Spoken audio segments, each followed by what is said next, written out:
السلام عليكم ورحمة الله وبركاته. داوديال kusoo dhawaada channelkeena Axmed Rijo Official. Maanta waxaan ka hadli doonaa qiso ku saabsan in nolosha ka dhacay faqriga iyo dhibaatadiisa si weyn u saameysay noloshiisa, balse si cajiib ah noloshiisa isbedel ugu sameeyay. Ninkani ayaa wuxuu ku noolaa dalka Mareykanka. Dalka Mareykanka waa wadan ay dadku uga baqaan faqriga, arrintaasi oo sabab u ah maciishada dalkaasi oo aad u sareysa. Waa qiso runtii xambaarsan dhiirigelin iyo waana kuna tusaysa qofka hadduu la yimaado dadaal iyo himilo sare in noloshiisa waxba aanan ka halaabaynin. Ninka qisadayna qosaysa Mr. Gardner waa mid ka mid ah dadka milyaneerada dalka Mareykanka ee asal ahaan ka soo jeeda qaaradda Madowga Afrika.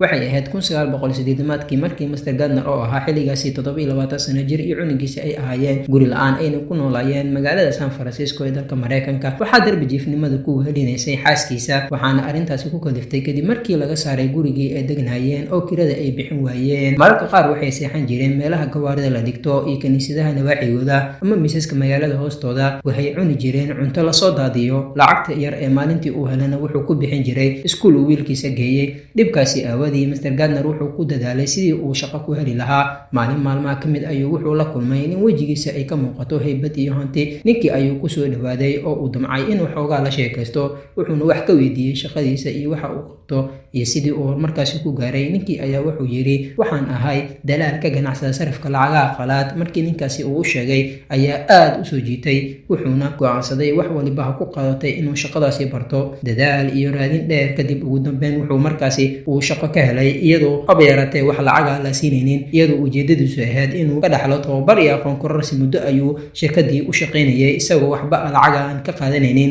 Dadaal iyo dulqaad iyo dhabar adeeg kadib Mr. Gardner wuxuu noqday nin shaqadii xirfad fiican u leh, wuxuuna isku arkay inuu gaaray waqtigii shirkadaha lacag si lacaga ugu shaqayn lahaa maadaama awal farii uu ku shaqayn jiray. Dadaalkiisa iyo kartidiisa awgeed muddo yar gudaheeda wuxuu ku xaqiijiyay horumar iyo guulo wax ku ool ah. Wuxuu aasaasay 1987 sanadka markuu ahaa shirkad maalgashi oo isagu leeyahay oo uu magac daray Gardner Ridge. Hadda Mr. Gardner waa 62 sano jir, dhaqaalihiisuna waxa uu gaarayaa $60 milyan.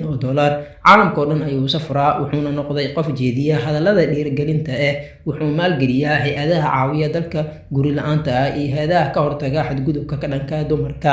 Daawadayaal, waad ku mahadsantihiin inta aad nala joogteen. Fadlan hanaga hilmaamina subscribe iyo share-ka. Barnaamijkan iyo barnaamijyo ka xiis badan ayaa idin soo diyaari doonaa hadduu Alle idmo. Sidaa iyo nabadgelyo.